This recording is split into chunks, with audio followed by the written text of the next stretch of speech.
District 2 work that we're under contract for. I guess there's been some other work that Craven and Thompson have presented their first meeting on.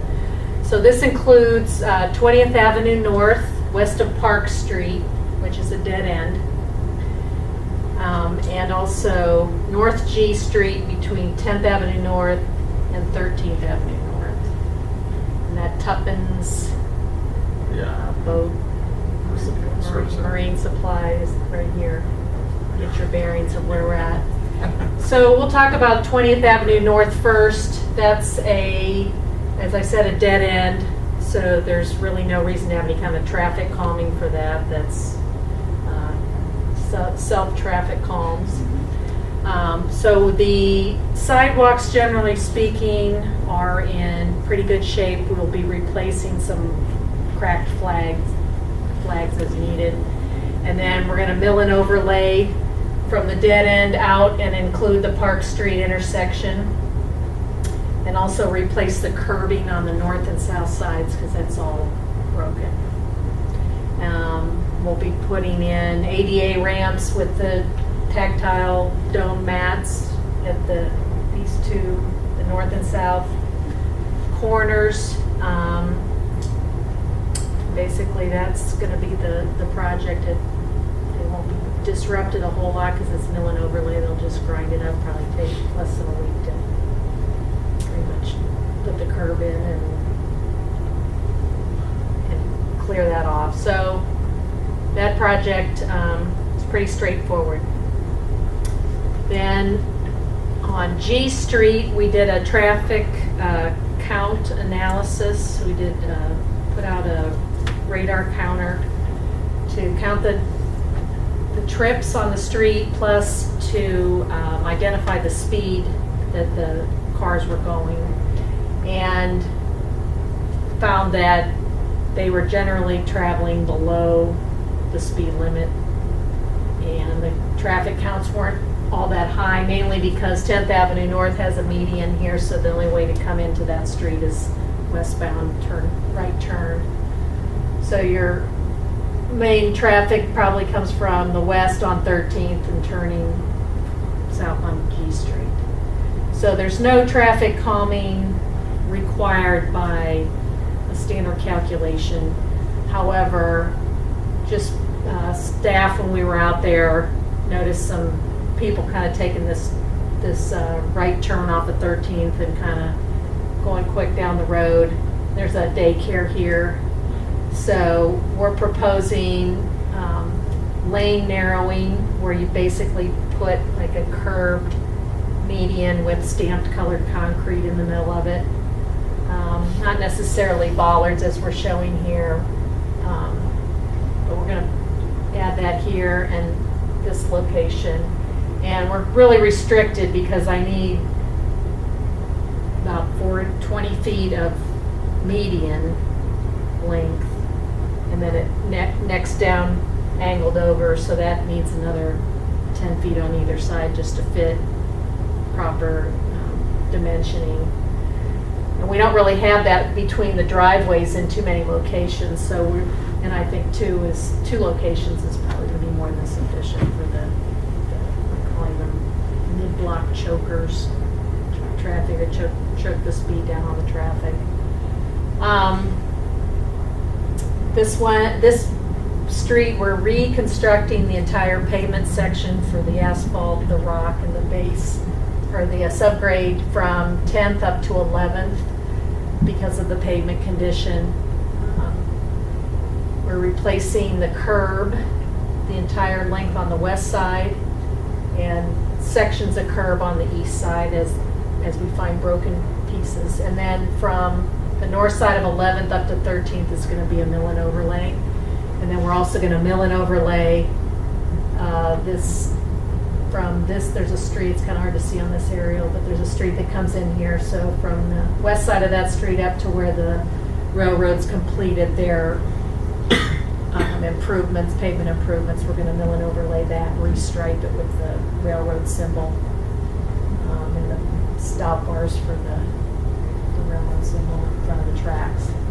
Could you maybe go into the difference between what you're doing north of 11th Avenue and on that little T-shaped section there and what you're doing south of 11th Avenue? Okay.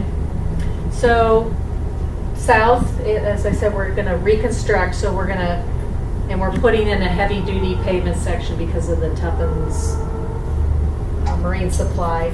So we're going to put in 2.5 inches of asphalt, 8 inches of rock, and 12 inches of stabilized subgrade. Okay. So that's like a whole new pavement section, like you'd be building a brand new road. Okay. And then we'll have, Rebecca, that's based on the pavement cores you did, right, on that segment? right, Document the condition of the existing pavement, very poor. correct. Then we're putting new curb along the west side, as I said, all the way out. That's just completely broken, cracked, missing on the west side, so that needs to be replaced. On the east side, in front of the Marine Supply, we're going to put in new curb and 4,000 PSI concrete aprons with welded wire mesh, so that's a heavier duty section with a stronger concrete for the boat and trailer traffic to improve that. And also have stronger concrete for the sidewalk as well, just so when the trailer misses the driveway apron and gets up on the sidewalk, it'll have a little bit more strength. So the mill and overlay, you're just replacing the top layer? Right, so now 11th Avenue North, they city recently completed overlaying that. So we're not gonna redo that. So basically from the north side of 11th Avenue North up to and including this intersection at 13th, you're gonna mill off, just the asphalt basically. Like shaving it off? Just shave it off, grind it off, and then lay a new layer of asphalt. Just probably like a 1 inch, 1 1/4 inch kind of depth. Because the stuff underneath it is totally fine? Correct. Okay. Yeah, if you drive down there, there's not a lot of potholes and rutting and dips. It's pretty good continuous surface, but there's a lot of alligator cracking and patches on the asphalt itself. So that's less expensive, and we don't need to replace the whole pavement section for that portion. Again, based on the pavement floors. And then here, this area of 13th, we're going to also put some valley gutter curb that brings the drainage across the intersection, because there's inlets over here. And we want to direct the runoff that's coming down, that the tracks are a little bit higher than the surrounding area, so the water's running off from the tracks. We want to get it across the street and get it into the drainage inlets on the other side here. So we're going to do some curb improvements across that intersection. And then that'll be milled and overlaid as well with the 1 inch of asphalt.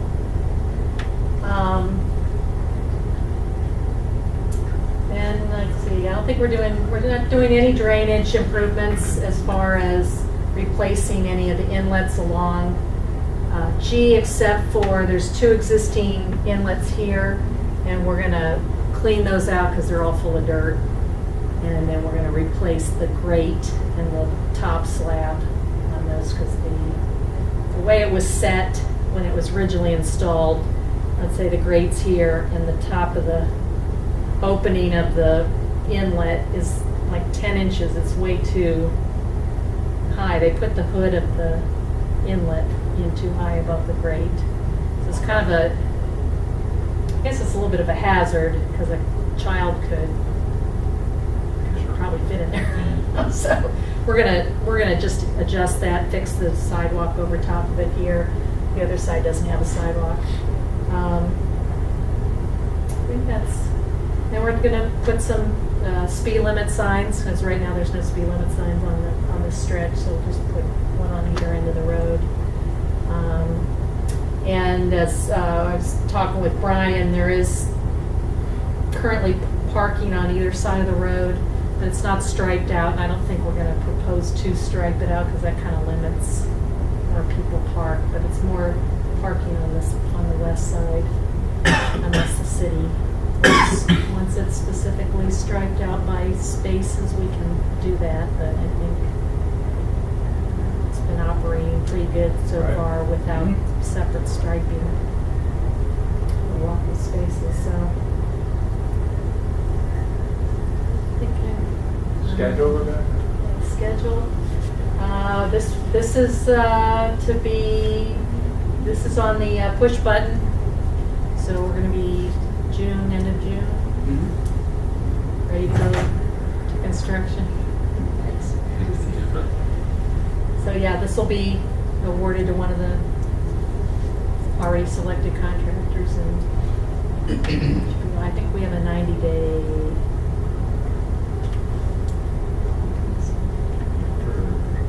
We might have set that when we had C Street in.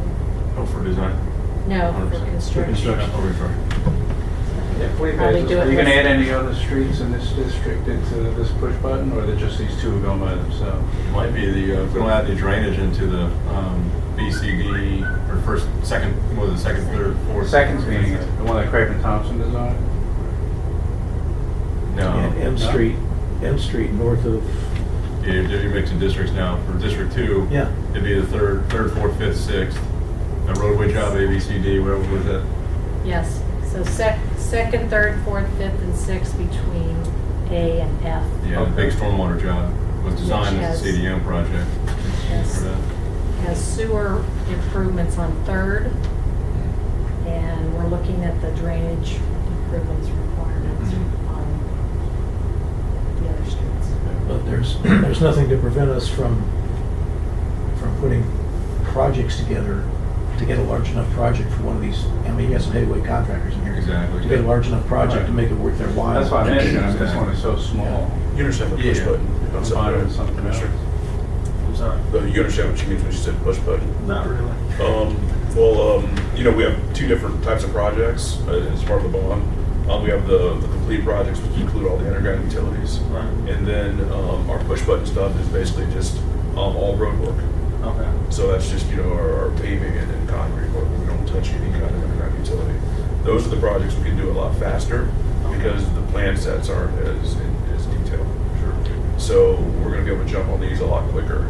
So anything we have push button, that's, was that last meeting? We brought that, or meeting before last? Yeah, that was last meeting, 5. Last meeting was the 5 contractors, paving contractors. Mhm. Those are the ones that were selected out of 12 because the pricing was the best. So we'll be able to pick from those 5 contractors, and we have some pretty big ones, hard drives and community asphalt. Rosso. Yeah. The term push button comes from FDOT. That's the term that they use for this type of contracting, where we've just got a whole menu of unit price items for road work, and you dish it to the contractors. Here's a set of plans, go. Using your established pricing. So it really speeds the process up. Okay. That's the reason we're doing it that way. So we have that set up for the entire 4-year program. Or on these projects where we don't have to deal with underground utilities, we'll be able to we already have their unit prices and everything, give them plans to go. So we'll be able to blow through pretty quickly, so.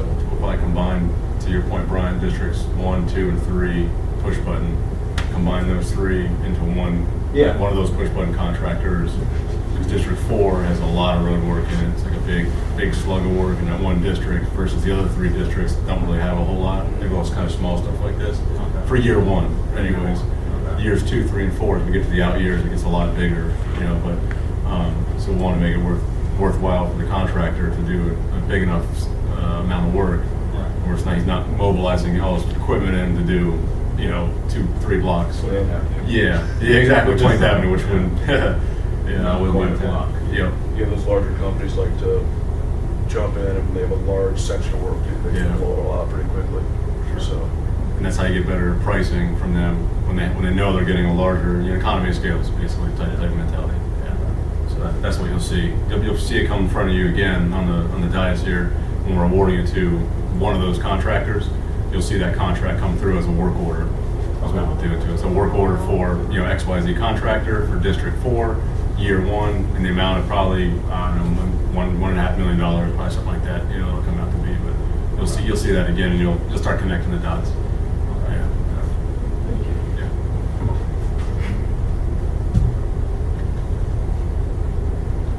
I guess we'll have our next meeting on this project, June 20. To be determined. No, it's determined. Well, we already have it scheduled. I think it's To be June determined. 24th or something like that. Yeah. We have a meeting tomorrow. Tomorrow night, Yeah. yeah, District 2, Year District 1. 2, 16th, 17th. The larger AECom project. Yeah. Okay. Yeah, that's actually the final meeting on that project. We did the initial meeting, got all the input from the residents, and tomorrow night is to present the final plans and say, hey, here's how we incorporated your suggestions. Okay. And then that'll be ready to go to construction. Well, that's got to go to bid, that's Oh, got that's utilities right. and all, That's- yeah, that's a big job. So it's probably 2 months. Yeah, a couple of months away. At least.